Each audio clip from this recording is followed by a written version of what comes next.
안녕하십니까. 교육학 개론을 담당하는 고병갑입니다. 이번 시간에는 교육사회학에서 사회와 교육 페이지 194를 진행을 할 겁니다. 우리가 인간이 살아가면서 환경으로부터 자유로울 사람은 아무도 없습니다. Person in Environment라고 하는 것처럼 환경 속의 인간, 상황 속의 인간, 특히 우리가 인문 환경으로서 사회 속에서 사회의 한 구성원으로서 살아가기 때문에 자기 잘난 맛으로만 살 수 없다는 점에서 사회 공동체 구성원들이 살아갈 때 사용하는 삶의 방식이나 생활 양식을 내면화하면서 정식 구성원이 되어갑니다. 바로 이렇게 정식 구성원이 되어가는 과정을 생애의 수직적 관점에서는 어른이 되어간다라고 설명을 하는데, 이런 과정을 사회학적 측면에서는 사회와 소셜리제이션이라고 하는 겁니다. 그래서 194페이지 사회화의 내용과 사회화의 그 방법이 나와 있습니다. 사회화라고 하는 것은 공동체 구성원들이 공유하는 삶의 방식을 내면화해가는 과정이라 하고, 이걸 표현을 바꿔서 문화로 표현해 본다면 문화의 전달 계승과 문화의 전달 계승을 받고 문화의 전달 계승을 해나가는, 그래서 문화 전개라고 설명하는 것이 바로 사회화가 되겠고, 문화 전개는 또한 문화화라고 이렇게 표현하기 한다는 것도 같이 적어놨습니다. 194페이지 첫 번째 문장, 사회화의 개념과 사회화의 이런 다른 표현, 문화 전개나 문화화 봐주시면 되겠습니다. 그러면 사회화의 방법에는 다양한 방법들이 있는데, 사회화의 방법에는 모방학습도 있고 모형학습도 있고 역할학습도 있고 또는 암시도 있고 또는 강제와 같은 통제의 사회 통제의 방법도 있고 또 보상도 있고 다양한 방법들이 있습니다. 그 중에 모방학습과 모형학습을 구별할 때는, 모방학습이라는 것은 어떠한 타인의 특정 행동을 본받음으로써 사회화가 이루어지는 것은 모방학습이라 하고, 모형학습은 좀 더 거시적으로 어떠한 사람과 같은 방법으로 어떤 사람처럼 되고, 나는 김구처럼 살고 싶다, 나는 나이팅게일처럼 살고 싶다, 이렇게 하는 것처럼 어떠한 사람처럼 살고 싶다 해서 그 사람의 가치관까지를 포함해서 모델링을 하는 것은 모형학습이라고 하는 것입니다. 특정 행동에 국한하면 모방학습, 어떠한 사람처럼 그 사람의 내면 가치관까지를 본받고자 하는 것은 모형학습이라고 합니다. 그에 비해서 역할학습이라고 하는 것이 있는데, 역할학습일 때 우리가 개념을 좀 정리를 해야 되는데, 인간들은 세상을 살아가면서 사회의 한 구성원으로서 다양한 사회적 위치를 가지고 있습니다. 사회생활 중에 갖게 되는 다양한 사회적 위치를 지위라고 설명을 하는데, 이 지위에는 나의 의지와는 관계없이 일방적으로 주어지는 지위, 귀속적 지위와 내 의지로 내가 만들어가는 이런 지위, 업적 지위가 있습니다. 귀속적 지위라고 하는 것은 내가 자식으로 태어나고 손자로 태어나고 하는 것은 내 의지와는 관계없이 그야말로 자식으로 태어났고 그리고 손자의 지위를 갖게 되는 거거든요. 또 그런가 하면은 내 의지와는 관계없이 내가 형이 되고 동생이 되고 하는 것은 있습니다. 그리고 태어날 때 우리가 성적 입장으로 해서 남성, 여성으로 태어난 건 역시 귀속적 지위입니다. 그에 비해서 업적 지위라고 하는 것은 살아가면서 내가 만들어가는 지위가 되겠어요.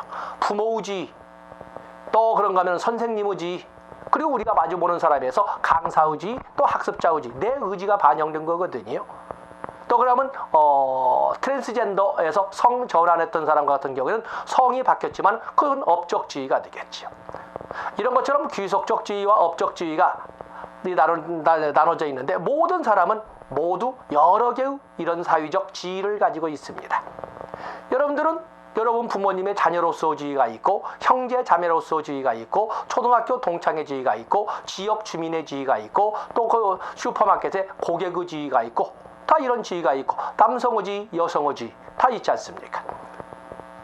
이런 것처럼 어떤 지위를 갖든지 간에 그 지위에 입각해서 요구되는 행동을 역할이라고 합니다.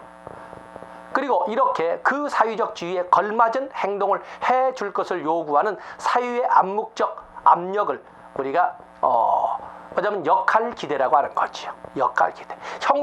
형이 되어서 동생이, 학생이 나이 먹고 무슨 일을 하는 거예요? 이렇게 물어보는 것은 역할 기대를 왜 생각지 않으세요? 하고 하는 압력을 말합니다. 사회적 지위에 걸맞은 행동을 해줄 것을 요구하는 것을 역할 기대라고 합니다. 그런데 모든 인간들은 수없이 많은 여러 개의 역할, 지위를 가지고 있고 그에 알맞은 역할을 해야 되지 않습니까? 그런데 동 공간에서 동 시간대에 두 개 이상의 사회적 지위와 사회적 지위에 걸맞은 역할이 충돌할 때가 있습니다. 이것을 우리가 역할 상충이라고 하는 겁니다. 어느 가치를 중심으로 하느냐에 따라서 그 부닥치는 역할이나 사회적 지위에 대해서 우선순위를 매기게 될 겁니다. 이런 것처럼 사회생활을 하다 보면 사회 공동체 일원으로서 어떠한 역할로서 활동을 해줄 것을 요구하는 역할 기대와 그에 따른 역할 학습을 하게 되면서 정식 구성원이 되기도 하는데 그것을 우리가 역할 학습이라고 합니다. 그래서 모방학습, 모형학습, 역할학습, 그 이외에도 보상과 벌, 암시, 경쟁, 사회통제 등의 다양한 이런 사회화의 방법이 있다는 것을 알아주시면 되겠습니다. 또 이런 사회화의 과정에서 사회화의 방법에는 여기 언급을 하자 했지만 사회화의 방법에는 1차적 사회화와 2차적 사회화로 나눠볼 수가 있습니다.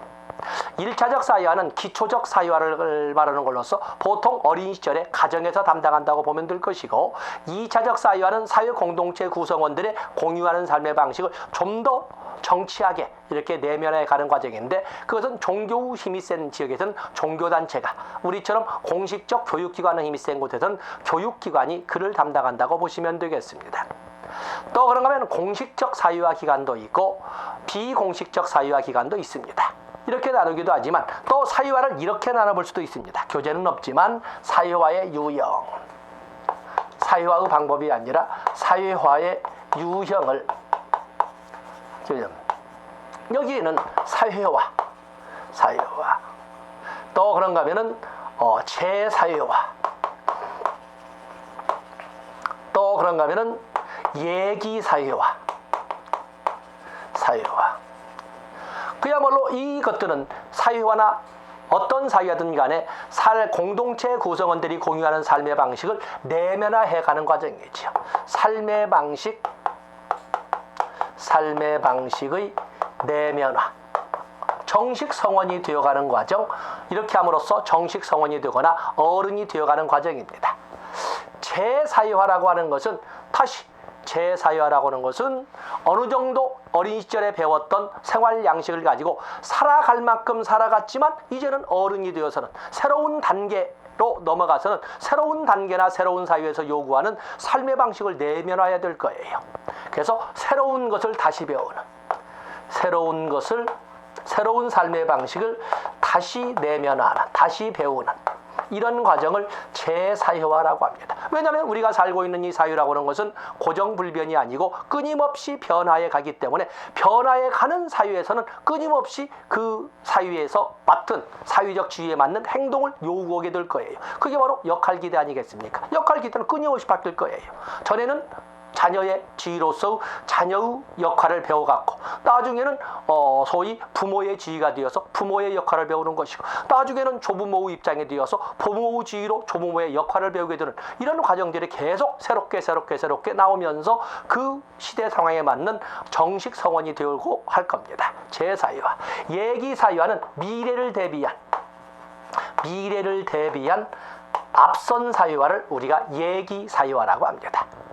그렇기 때문에 우리가 사회화할 때는 보통 사회화라고 하는데 이런 급변하는 사회가 되다 보니까 종래에는 사회화란 단어 하나만 가지고 어린 시절에 초등수 수준 정도 교육만 받으면 평생을 녹여먹을 수가 있었다라고 했었는데 요즘에는 사회의 변화가 아주 급박하게 일어나다 보니 끊임없이 새롭게 바뀐 세상에 끊임없이 새롭게 바뀌어 있는 역할기들을 내면화하지 않으면 도태될 수밖에 없는 거예요. 특히나 정형화된 조직 새로운 지식이나 기술, 새로운 방식을 배우지 못하면 젊은 사람에게 도태될 수밖에 없습니다. 끊임없이 재사회화를 하게 되죠.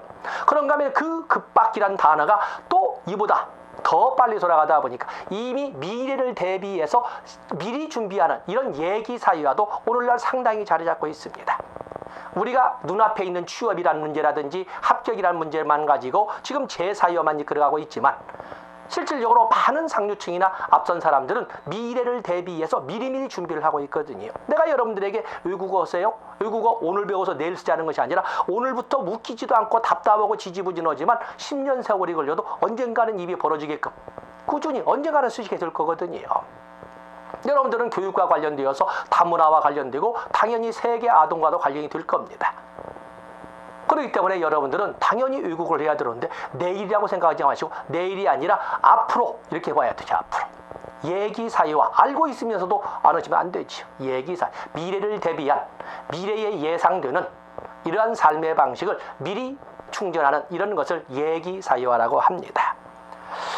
다음에 중요한 타자 개념 보시면 되겠죠. 중요한 타자. 특히 어린 시절에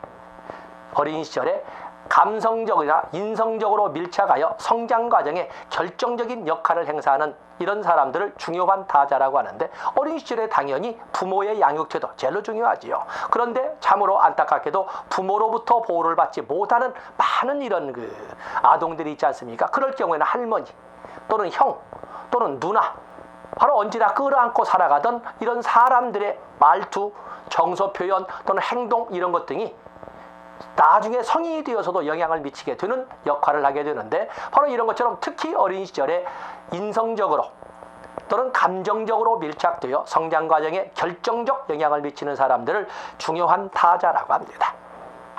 일반화된 타자라고 하는 것은 하나의 교보제죠. 내가 몸을 담고 있는 이 사유에서 바람직한 인간상이라고 이렇게 설정하는 그런 사람들의 어떤 추상적 형태를 일반화된 타자라고 합니다. 그래서 나도 이 세상에서 일반적으로 잘난 사람, 든 사람도 참 일반화된 타자지만 요즘은 난 사람을 요구하죠. 든 사람, 난 사람, 든 사람. 어른들은 든 사람을 요구하지만 젊은 사람이나 요즘 급변에서는 잘난 사람, 난 사람을 요구하지 않습니다. 요즘에는 이 현대사회에서는 난 사람이 더욱더 많이 일반화된 타자로 젊은이들의 이렇게 가슴속에 박혀 있습니다. 자아에 반영된 다른 사람의 모습 또는 사회 전반에서 발하고 있는 공통된 어떠한 표준의 집합체 등으로 하는 것이 일반화된 타자 개념으로 보시면 됩니다. 다음에 사유 변화에 대해서는 여러분들이 보시되 196페이지로 넘어가 보시면 교육의 사유적 기능 나와 있지. 여기도 뭐 작은 것이 볼 것도 없고 교육의 사유적 기능이라고 하지만 하나만 있겠습니까만은 여기는 몇 가지 예를 들어보면 교육 문화유산의 전달 기능, 사회 통제 기능, 또 사회 개혁 기능, 또 사회 창조 기능 이런 등등을 들어볼 수가 있습니다. 그 중에 B급 문제지만은 사회 통제 기능에서 사회 통제 사전적, 적극적, 예방적 이런 사회 통제가 있는가 하면은 사후적, 소극적, 또 교정적 이런 사회 통제도 있습니다. 그래서 거기 우리가 보려면 사전적 예방으로서의 사회 통제도 있고 사후적 교정으로서의 사회 통제도 있다라는 것을 알 수가 있습니다. 우리가 체크할 것은 196페이지 밑에서 셋째 줄에 있는 사회 통제의 방법으로 교육과 정치를 나눈다면 바로 이 내용이 우리가 필요한 겁니다. 교육과 정치를 본다면 교육이라고 하는 것은 정치와는 달리 밖으로부터의 통제, 197페이지 상담, 밖으로부터의 통제가 아니라 안으로부터의 통제고, 위로부터의 통제가 아니라 아래로부터의 통제고, 권력에 의한 통제가 아니고 사랑에 의한 통제라고 한다면, 바꾸어서 정치는 힘에 의한 통제이고 법에 의한 통제로서 위로부터의 통제고, 그런가 하면 위로부터의 통제고 밖으로부터의 통제고 그리고 힘에 의한 통제다 해서 이렇게 비교할 수가 있습니다. 교육은 사회 통제의 효과가 더디게 그러나 길게 나타나지만 정치적 통제, 정치를 이용한 정치적 통제는 바로 아주 단발적으로 속도감 있게 효과가 나타나지만 그 효과의 기간은 단발적이다. 이렇게 설명할 수 있는 것이 정치와 교육과 정치를 비교한 내용이 되겠습니다. 196, 197페이지 문장을 통해서 확인하시면 됩니다. 다음에 197페이지에 보시면 사유계층이 나와 있는데, 사유계층이라고 하는 것은 물론 기능론에서 바라보는 용어입니다. 갈등론에서 바라볼 때는 계급이라고 합니다만 사유에서는 잘 보겠지만 기능론에서는 계층이라고 하지요. 이 계층이라고 하는 것은 계층을 부인하는 것은 아무것도 없습니다. 갈등론도 다 인정을 합니다. 그런데 그 인정을 하되 기능론에서는 계층이라고 하는 것은 말하자면 희소자원의 자동 분배를 통해서 보여지는 밖으로 보여지는 이런 그 단계인 계층이라고 하는 것은 세계 어느 곳에서나 보편적일 뿐만 아니라 반드시 있어야 되는 필요 불가결의 필수 불가결의 요소이다. 반드시 있어야 한다. 그것이 없으면 개인의 발전도 이루어지지 않고 사회의 발전도 이루어지지 않는다. 아까 우리가 기능론과 갈등론의 비교를 통해서 한번 보지 않았습니까? 그런 것처럼 계층이란 세계 어느 곳이나 보편적으로 존재하며 필수 불가결의 요소라고 하는 데 비해서 갈등론에서는 사유계층이라고 하는 것은 세계 어느 곳에서나 보편적으로 있을 수는 있으나 필수 불가결한 것은 아니다, 이렇게 설명을 합니다. 그 때문에 계층이라고 하든 계급이라고 하든 그 존재성은 기능론이나 갈등론 모두 인정하고 있다는 것을 봐주시면 됩니다. 또 기능과 갈등론에서는 사유제도와 계층의 관계를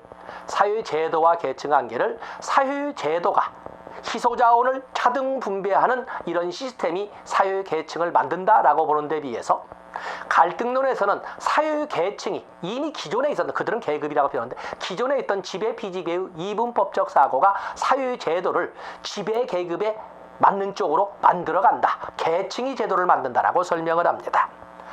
또 그런가 하면은 사유계층이라고 하는 것은 4번에 나와 있지요. 사유계층, 아까 내가 기능론 설명 때 사유계층은 당연히 존재할 뿐만 아니라 이것은 사유발전의 원동력이다.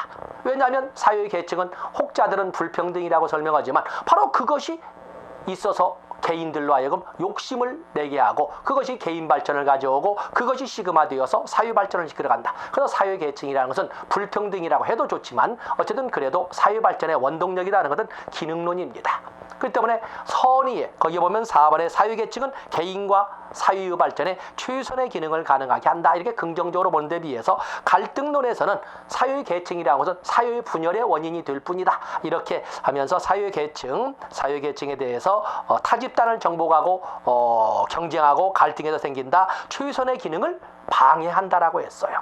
최선의 기능을 방해한다. 그렇기 때문에 사유계층, 그들은 계급이라고 하지만 타도 되어야 한다라고 설명하지 않습니까? 바로 이것이 사유계층의 개념이 되겠어요. 자, 여러분들은 상류층, 중류층, 하류층을 한다면 일반적으로 여러분들은 2번이라고 해서 나는 중류층이라고 할 겁니다. 상류층, 중류층, 하류층의 구별의 기준을 어떤 것을 기준으로 해서 구별을 할까? 이런 연구들이 특히 대표적으로 완어에 의해서 나오는데 객관적 기준에 의한 분류와 주관적 기준에 의한 분류, 또 그러면 전문가를 초빙해서 그의 판단에 의해서 나오는 평판적 기준에 의한 분류가 있습니다. 출제되기는 그렇습니다만 완어가 제시한 객관적 기준은 6개의 기준을 들었어요. 많은 사람들은 우리가 소위 잘 살고 못 사는 사람의 차별 대우가 심하다고 설명하지만 오히려 그 심한 것은 서구가 더 심합니다. 소득이 얼마냐? 소득이 많으면 많을수록 상류층일 것이고 적으면 적을수록 하류층일 거예요.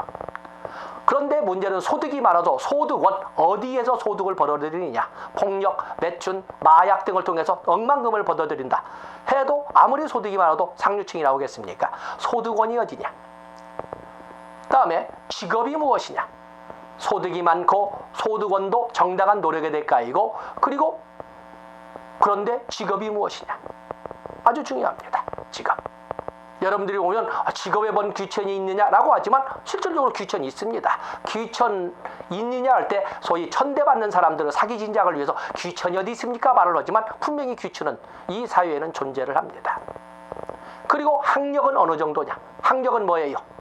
학력은 사용하는 말투, 언어가 통할 수 있느냐, 말이 통할 수 있느냐, 같이 살 수 있는, 학력을 따지는 것은 같이 살 수 있느냐 없느냐. 왜냐하면 농담의 화두나 관심사도 다른 거거든요. 그리고 거주 지역이 어디냐, 주거 형태가 무엇이냐, 임대냐, 분양이냐, 몇 평이냐. 자, 지금 이거 서구에서 완어에 의해서 나왔던 기준이 되겠어요. 그에 비해서 주관적 기준으로 제시한 것은, 주관적 기준으로서는 두 가지 기준을 들었는데, 자기가 살고 있는 지역에 대한 친숙도, 얼마나 내가 살고 있는 곳에 정을 느끼고 있느냐, 또 그런가 하면은 주거, 소위 자기가 살고 있는 지역의 주민들과의 상호작용이 얼마나 잦으냐, 이 두 가지 친숙도와 상호작용의 빈도를 가지고 스스로 나는 나를 생각할 때 이렇게 스스로 판단하는 기준을 주관적 기준에 의한 분류라고 합니다. 그에 비해서 양키시티 연구라고 대체로 나와 있습니다만 보통 그것은 전문가를 통해서 분류하는 방법이 되겠습니다. 자, 좋고 다음에 198페이지의 그 박스 보시면서 보시고 사유계층의 이동 분류에는 수평적 이동도 있고 수직적 이동도 있습니다. 거의 대부분의 세상은 수평적 이동이죠. 수직적 이동, 그야말로 그 기어다니던 사람이 고생해서 맞으면 뭐 재벌이 되고 이런 식으로 수직적 이동도 있지만 거의 수평적 이동이고 수직적 이동이라고도 대단히 민감한 예각적으로 조금씩 이렇게 발전해 가는 거죠.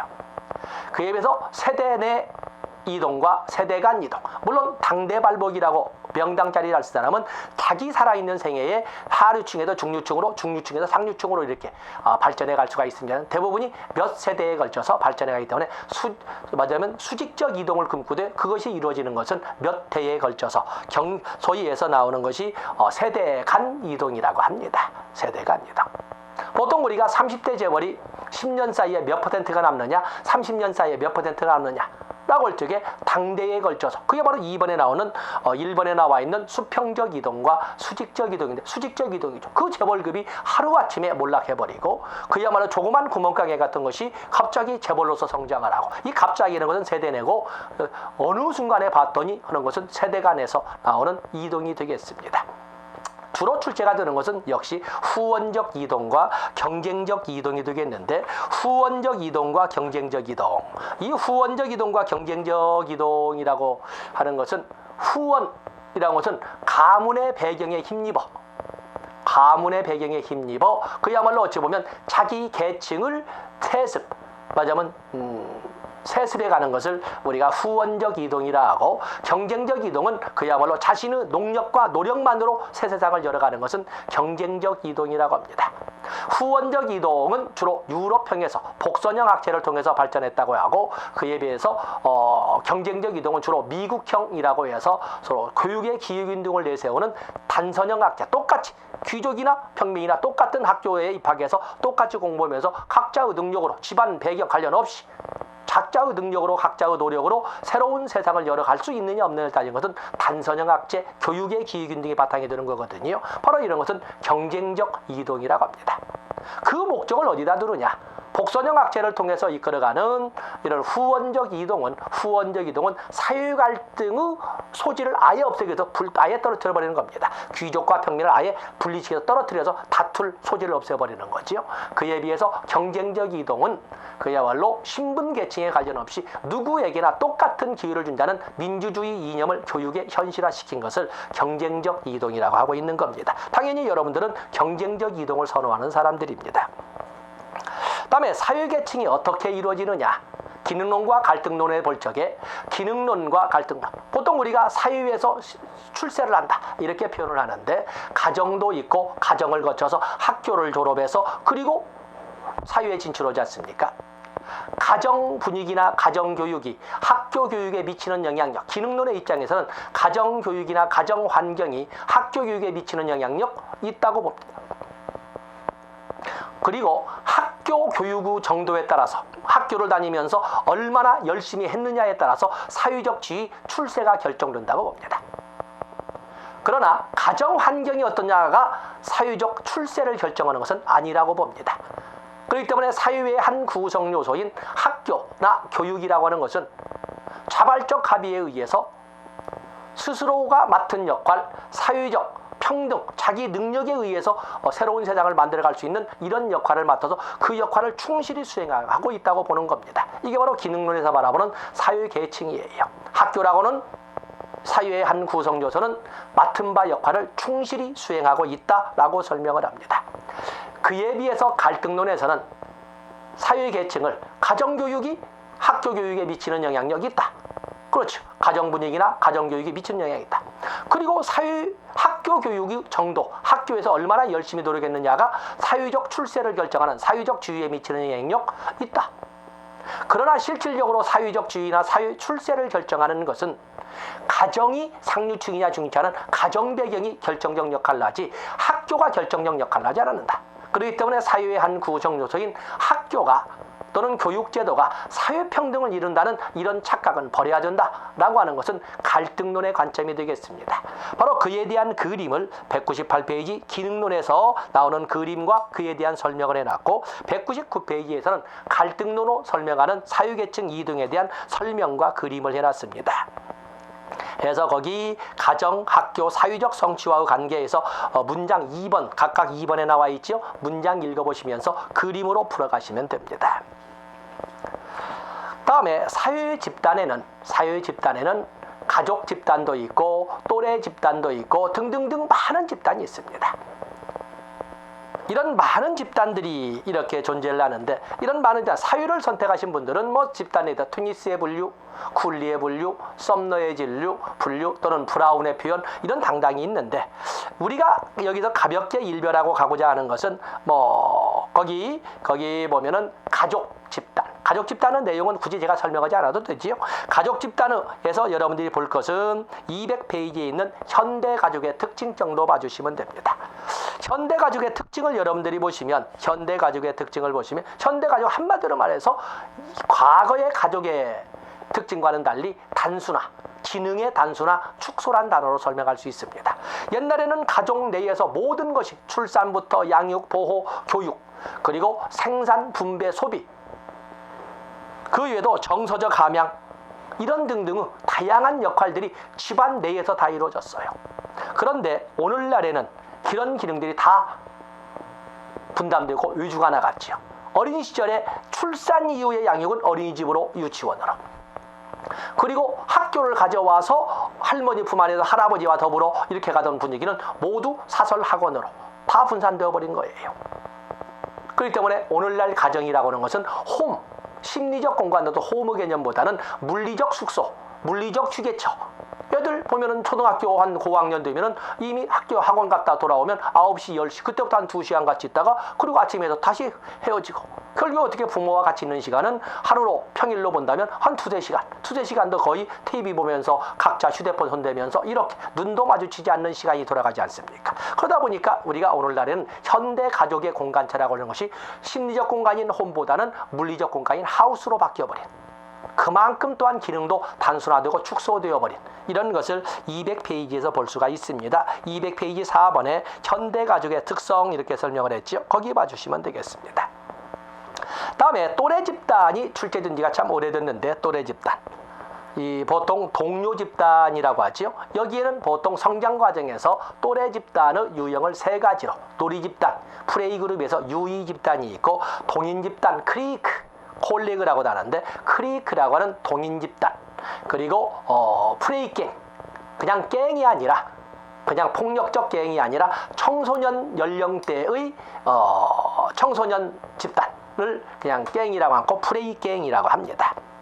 어쨌든 이렇게 표현되는 이런 것들은 유이 집단이나 동인 집단은 아직은 애들 집단이어서 어떤 목적이 있다거나 어떠한 약속, 합의가 있다거나 그러지 않습니다. 그런데 프레이갱은 청소년기가 되면 축소된 어른 집단이라고 할 만큼 거기에는 어른 집단이라고 할 만큼 201페이지 4번의 도당 거기에 보면 어른들의 금지사항을 피해서 모인 집단의 의미를 갖습니다. 어른들이 하지 말라고 하면 더 재밌거든요. 그런 과정에서 모인 집단을 청소년 집단에서 청소년 프레이갱이라고 하는데 청소년들은 다 부모로부터 벗어나고 싶은 이런 심리적이나마 벗어나고 싶은 심리적 이유시기로서 제2의 반항기의 특징을 가지고 주변인의 성향을 많이 보입니다.